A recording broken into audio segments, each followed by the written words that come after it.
Good morning and welcome to Hardin Life Live. We are the Hardins and we love joining you this first 10 minutes every Monday morning from 9:30 to 9:40 to hopefully offer you some tips on how to live your best life in both a therapeutic and a faith-based model of being a whole person. And so we love taking cool topics, but before I open up the topic, we just want to say thank you for how many of y'all reached out to us on our birthdays. How crazy is it that we are one day apart? But we felt the love. We thank you so much. And this is the month of love, okay? And I love Phil wrote on just sort of, we come toward that Valentine's weekend. There's so much, I think it stirs up a lot in people, the good, the bad, and the ugly. Mm-hmm. And so I'm looking to you, Hun, to sort of set our tone and how do we need to approach this? Well, certainly St. Valentine's Day or Valentine's Day is a reminder of love, hearts, Cupid, chocolate, flowers all resonate with us at this time. And I think it's a perfect time to do an assessment of how you're doing in intimate relationship, whether that's in your marriage with your partner or just maybe friendships and family members. Sometimes family members are the hardest to reconcile with. Amen. Amen. I think we have as many sibling, in-laws, outlaws, historical, broken, painful pieces in our relationships. Well, there's rupture in relationships are very common. And, I would use the analogy in terms of when there is a rupture, how do you repair it? Well, you go back to where it was broken.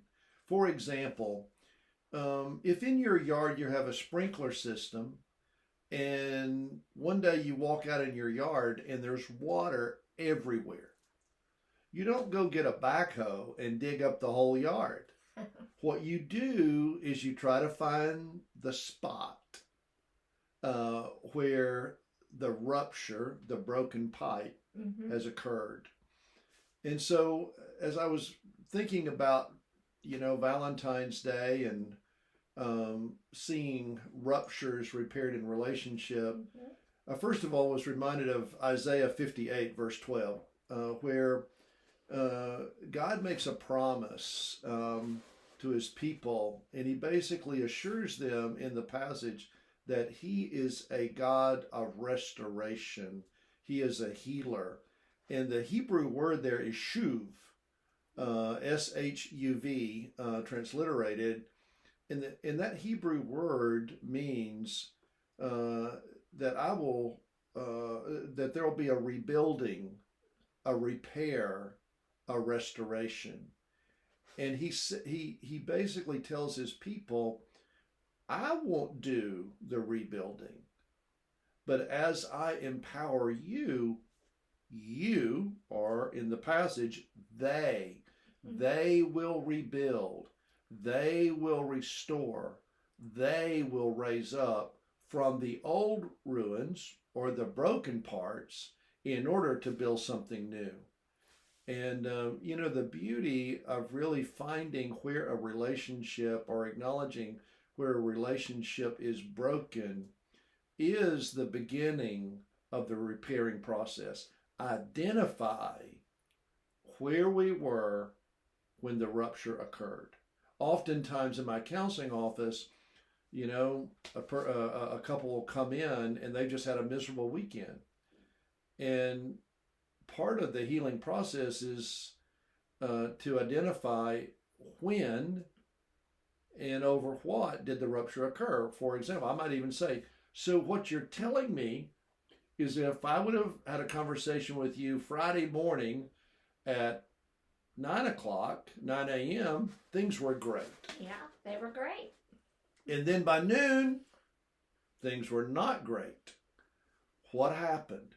Because things can get so bad in the rupture by noon that a couple or an individual start using language like, you've never loved me.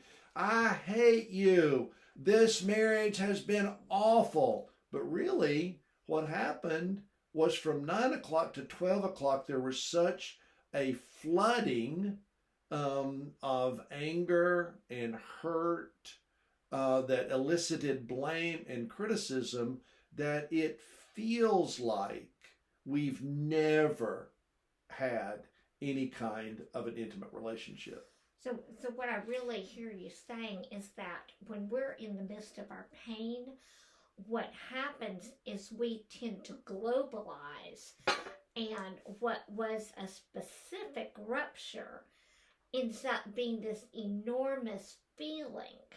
And one of the most accurate pieces we've got to go with is, what was the specific? Because if you look at this globalized awful, it seems almost impossible to fix it. And a lot of times that's where people pull out and bail out in divorce, in family. Like, I've got a family member who sort of wrote off everybody in the family. And I don't even know what the original rupture was. Yeah. And yet it's been like 40 years. And nor do they. Yeah, it's like a 40-year rupture. Well,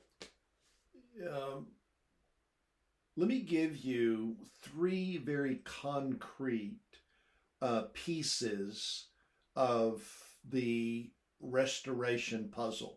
If you're going to restore or repair a relationship, 3 critical pieces have got to be in place. Okay. Number 1 is own your part. Oh, and that's usually where people never get it. Because I'd much rather point at you instead of looking at the other fingers pointing back at me.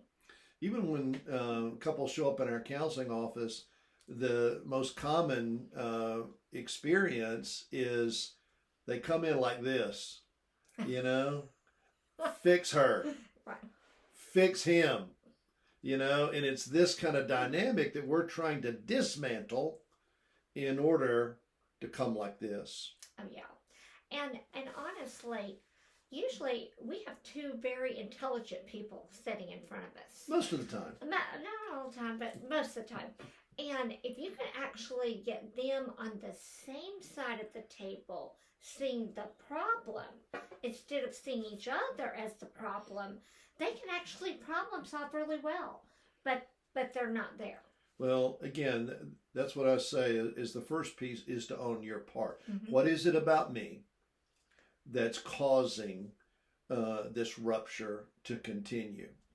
Second piece that I would offer is change or do something different. Quit doing the same thing over and over.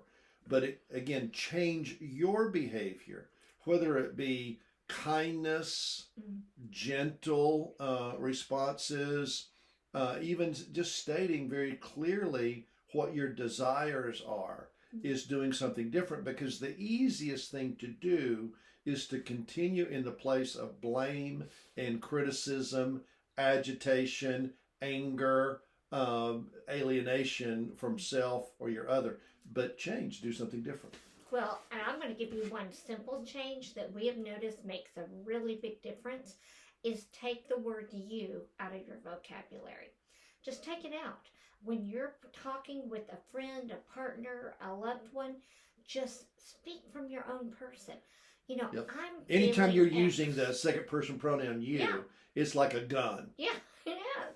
And so if you just simply take that out and just say, I'm not feeling close to you. I'm feeling misunderstood. Mm-hmm. That allows the person not to be in defense.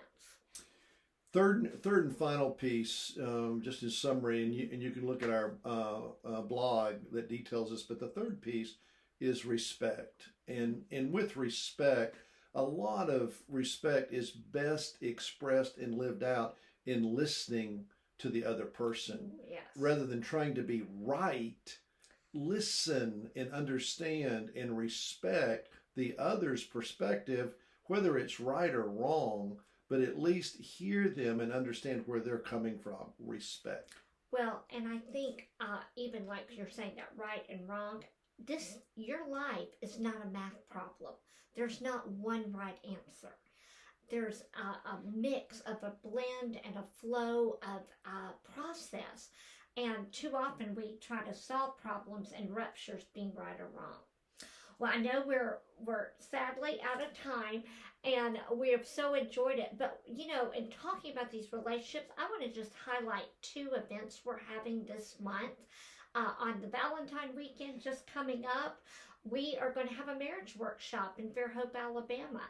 Love to have you join us. Check our website, hardinlife.com. And then the very last weekend of this month, we're having our very first time workshop for blended families.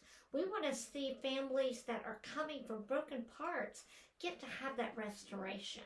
So spread that word. We'd love to have people come, but until then, don't forget and miss Phil's blog on more details of what we shared, and we'll look forward to seeing you next week. Thanks for tuning in. Have a good week. Bye-bye.